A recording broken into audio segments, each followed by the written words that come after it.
નવસારીમાં food and drugs વિભાગ દ્વારા ચેકિંગ હાથ ધરવામાં આવ્યું છે। બેલીમોરામાં મેળાના સ્ટોર પર ચેકિંગ કરવામાં આવ્યું। ઘણા ફૂડ સ્ટોલમાં અખાદ્ય પદાર્થો ઝડપાયા છે। જો કે નવસારી ફૂડ એન્ડ ડ્રગ વિભાગ કામગીરી પણ હવે શંકાના દાયરામાં આવી ગઈ છે। ફૂડ એન્ડ ડ્રગ્સ વિભાગની કામગીરી પર અનેક સવાલો ઉઠ્યા છે। અખાદ્ય પદાર્થોનો નાશ ન કર્યો તે પ્રકારના આક્ષેપ થઈ રહ્યા છે। ત્યારે જે ફૂડ વિભાગ છે તેમની કામગીરી પર જ હવે અનેક સવાલો ઉઠી રહ્યા છે। બેલીમોરામાં જે મેળાના સ્ટોર્સ હતા ત્યાં આગળ ચેકિંગ હાથ ધરવામાં આવ્યું હતું તો ઘણા ફૂડ સ્ટોલમાં અખાદ્ય પદાર્થો પણ ઝડપાયા હતા। તો તંત્રની ટીમે અખાદ્ય પદાર્થોનો નાશ ન કર્યો તે પ્રકારનો આક્ષેપ થઈ રહ્યો છે। ત્યારે આજે ચેકિંગ આખું કરવામાં આવ્યું તેના ઉપર જ હવે અનેક સવાલો ઉદ્ભવી રહ્યા છે। તો ફૂડ એન્ડ ડ્રગ્સ વિભાગ દ્વારા ચેકિંગ હાથ ધરવામાં આવ્યું છે। તો બેલીમોરામાં જે મેળો આવેલો છે તે મેળામાં જે સ્ટોલ્સ આવેલા છે ત્યાં આગળ ચેકિંગ હાથ ધરવામાં આવ્યું હતું। તો ફૂડ વિભાગ દ્વારા જે અખાદ્ય પદાર્થો હતા અથવા તો અખાદ્ય જથ્થો હતો તેનો નાશ ન કરવામાં આવતા અનેક સવાલો ઉદ્ભવી રહ્યા છે। સંવાદદાતા ભાવિન અમારી સાથે જોડાઈ ગયા છે। ભાવિન, ફૂડ એન્ડ ડ્રગ્સ વિભાગ દ્વારા ચેકિંગ હાથ ધરવામાં આવ્યું પરંતુ જથ્થાનો નાશ ન કરવામાં આવ્યો, શું અપડેટ તેને લઈને? ચોક્કસથી કોમલ, જે સમગ્ર ઘટના છે નવસારી જિલ્લાના બેલીમોરા શહેરની છે, જ્યાં શ્રાવણ માસ દરમિયાન સોમનાથ મહાદેવ મંદિરમાં મેળો ભરાતો હોય છે અને લાખો શ્રદ્ધાળુઓ શ્રાવણ માસના અંત સુધીમાં દર્શને આવતા હોય છે અને મેળાનો લાભ લેતા હોય છે। પરંતુ આજે જ્યારે ફૂડ એન્ડ ડ્રગ્સ વિભાગ દ્વારા મેળામાં જે ખાદ્ય પદાર્થોના જે સ્ટોલ લાગેલા હતા, ફૂડ સ્ટોલો, ત્યાં ચેકિંગ હાથ ધરવામાં આવ્યું હતું। ત્યાં કેટલીક જગ્યા ઉપર જે તેલ હતું એ જે યંત્રો છે ફૂડ એન્ડ ડ્રગ્સ વિભાગના એના દ્વારા તેલ અને જે ગુણવત્તા ચકાસવામાં આવતી હતી અને તેલ પણ જે વિડીયોમાં સ્પષ્ટપણે સાંભળી શકાય છે કે એમના દ્વારા કહેવામાં આવે છે કે આ અખાદ્ય છે, આ તેલ ચાલે એવું નથી। પરંતુ સૌથી મોટી વાત છે કોમલ કે આ તમામ જે વસ્તુઓ જે ફૂડ કલરો વાપરવામાં આવતા હોય છે, ચાઇનીઝની જે આઈટમો મેળામાં બનતી હોય છે ત્યાં પણ આ બધી વસ્તુ નજરે ચડવા છતાં પણ ફૂડ એન્ડ ડ્રગ્સ વિભાગના કર્મચારીઓ અને અધિકારીઓ દ્વારા એમને કોઈ પણ પ્રકારની કાર્યવાહી નથી કરવામાં આવી અને સાથે જે અખાદ્ય પદાર્થો હતા એમનો પણ નાશ નથી કરવામાં આવ્યો, એટલે કે એમની પણ કામગીરી સામે સવાલો ઉઠી રહ્યા છે। બીજી બાજુ જે રીતના મેળામાં આ રીતના અખાદ્ય ખોરાકો જે છે, પદાર્થો વાપરવામાં આવે છે તેની સામે લોકોના સ્વાસ્થ્ય સામે પણ સવાલો હાલ ઉભો કરી રહ્યું છે ફૂડ એન્ડ ડ્રગ્સ વિભાગ કે આ રીતની બેદરકારી સૌથી ગંભીર કહી શકાય। કોમલ જી ભાવિન, સમગ્ર માહિતી બદલ આપનો આભાર। જામનગર શહેર ભાજપના પૂર્વ પ્રમુખની ફેસબુક પોસ્ટે રાજકીય ગરમાવો સર્જ્યો છે। પૂર્વ શહેર પ્રમુખ યોગેશ બદાણીના એકાઉન્ટ પર બીજેપી હટાવો, દેશ બચાવો જેવી વિવાદિત પોસ્ટ થઈ અને ટૂંક સમયમાં જ ડિલીટ કરી દેવામાં આવી હતી। બાદમાં એકાઉન્ટ હેક થવાનો દાવો કરતા કહ્યું કે પાસવર્ડ અન્ય કાર્યકર્તાઓ પાસે પણ હતો। વિવાદિત સ્ક્રીનશોટ સોશિયલ મીડિયામાં વાયરલ થતા પાર્ટીમાં પણ ગરમાવો જોવા મળ્યો છે।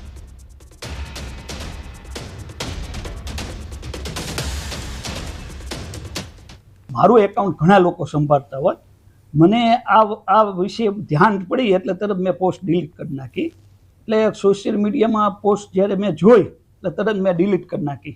એટલે કદાચ મારું એકાઉન્ટ કોઈ ગેરઉપયોગ કર્યો એવું લાગે છે। હું ભાજપનો બહુ સિનિયર કાર્યકર્તા છું, 30 વર્ષથી ભાજપમાં છું।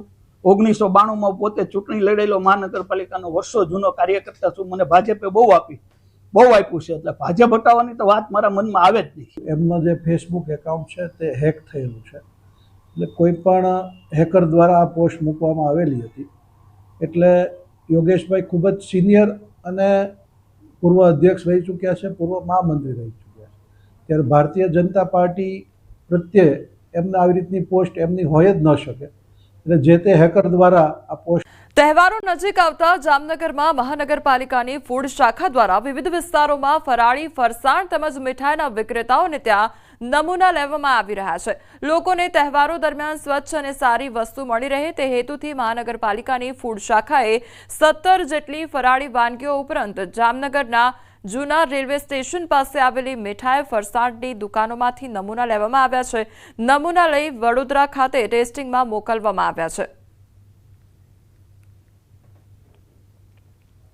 મહાનગરપાલિકા વિસ્તારમાં ફૂડ શાખા દ્વારા અત્યારે શ્રાવણ માસના તહેવારો અનુસંધાને વિવિધ જગ્યાએ સંસ્થાઓમાં તપાસ કરી 17 જેટલા ફરારી ખાદ્ય પદાર્થોના નમૂના લઈને લેબોરેટરીમાં મોકલવામાં આવ્યા છે।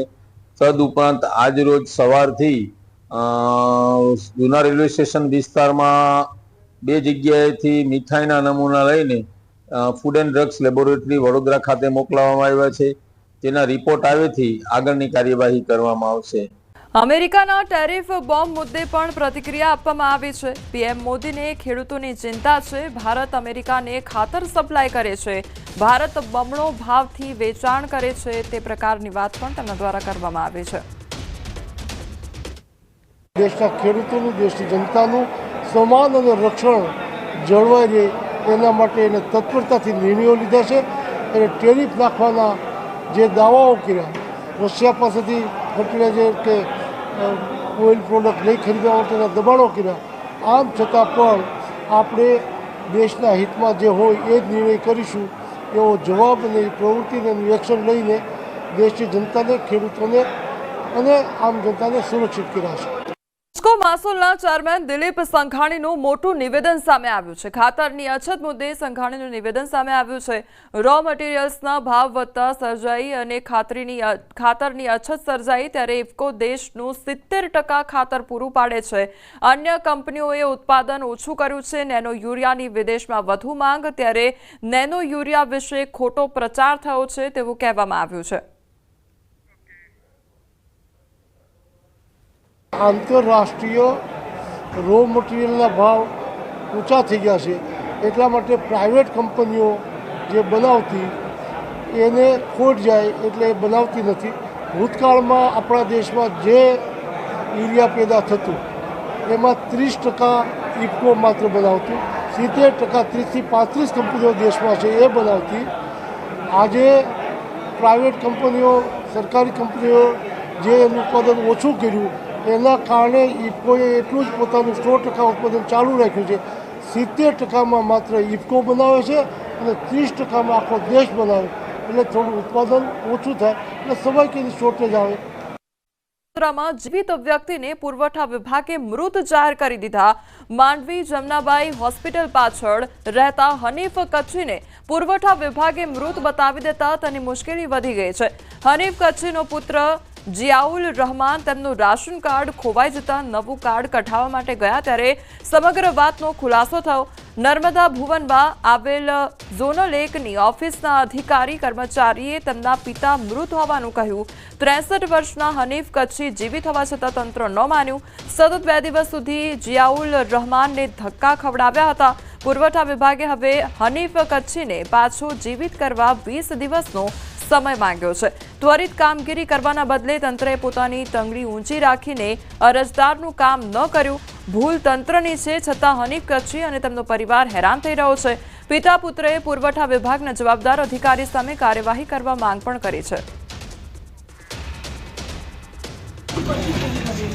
2 દિવસથી મારો છોકરાએ ટાઈમ બગાડ્યો, પછી ત્રીજે દી હું ગયો અને ત્યાં જઈને લાઇનમાં ઊભો રહ્યો. મને કહે કે તમે અંગૂઠો મૂકો તો તમે જીવિત થઈ જશો. આ હાસ્યાસ્પદ વાત છે. પછી એ થયા પછી મારે કલેક્ટરની ઓફિસે જવાનું, ત્યાં જઈને મારે ફોર્મ ભરવાનું, ત્યાં એન્ટ્રી પડાવવાની, ત્યાંથી આવવાનું 20 દિવસ. આશ્ચર્યની વાત છે, દુઃખ થાય છે. જ્યારે આપણે કોઈ ડોક્યુમેન્ટ અપડેટ કરાવવા છીએ, સામાન્ય ડોક્યુમેન્ટ હોય તો એ દુનિયાભરના આપણી પાસે દસ્તાવેજ માગે કે આ લાવો, પેલું લાવો, તો તમને મૃત જાહેર કરી દીધા અને એમાં તમારા જોડે ડેથ સર્ટિફિકેટ માગ્યું ને કંઈ જ નહીં, તો માનો છો કે આ સિસ્ટમ જ ખોખલી છે? સિસ્ટમ ખોખલી એટલે બિલકુલ સિસ્ટમ એકદમ બિલકુલ નકામી જ થઈ ગઈ. સરકારનું કોઈ ધ્યાન જ નથી આની અંદર. હવે ત્યાં બેઠેલા અધિકારીઓ કોઈ કામ કરવા જ રાજી નથી. એ લોકોને છે ને પાન મસાલા ખાવા છે અને ફોન પર વાત જ કરવી છે. 1,56,000 એટલે આ બહુ અઘરું કામ છે. તમે આટલા લાંબા પ્રોસેસ કરીને લોકોને ત્રાસ આપો છો, લોકોને આટલું હેરાન કરો છો, એનાથી લોકો કંટાળી જાય છે અને એના પછી તમે કશું કરશો કે જેમ કે કેવાયસી લોકો કેમ નથી કરતા? આનું રીઝન આ જ છે કે તમે લોકોને 1-2 દિવસ બગાડો છો, એમના 4-5 કલાક એમને ધક્કા ખવડાવો છો, એમને ઊભા રાખો છો. એના જ લીધે લોકો આ બધું કેવાયસી અપડેટ નથી કરવા માંગતા. જે તે સમયે 2014-15-16માં ડેટા એન્ટ્રી થઈ હતી. એમાં ડેટા એન્ટ્રીમાં આધાર કાર્ડ બધાના મિસમેચ હતા અને મિસમેચમાં કદાચ એમનું ડેથ પર્સનમાં જતું રહ્યું હશે. અને હમણાં જે 1.5 વર્ષથી કેવાયસીની ઝુંબેશ રૂપે જે કામગીરી ચાલી રહી છે, એમાં એમને ખ્યાલ આવ્યો હશે કેવાયસી કરાવવા માટે આવે ત્યારે કે મારું ઓલરેડી ડેથ પર્સનમાં ગયું છે. એટલે એના માટે જ્યારે અમે અમારી સિસ્ટમમાં ચેક કર્યું ત્યારે એમનું ડેથ પર્સનમાં દેખાયું. જે લીગલ પ્રોસેસ છે કે એમને ડેથ પર્સનમાંથી કાઢવા માટે અમારા જે ડીએસઓ મેડમ છે એમના ફિંગરપ્રિન્ટ લાગે ત્યાંથી ડેથ પર્સનમાંથી નીકળે પછી અહીંયા એમનું કેવાયસી થાય.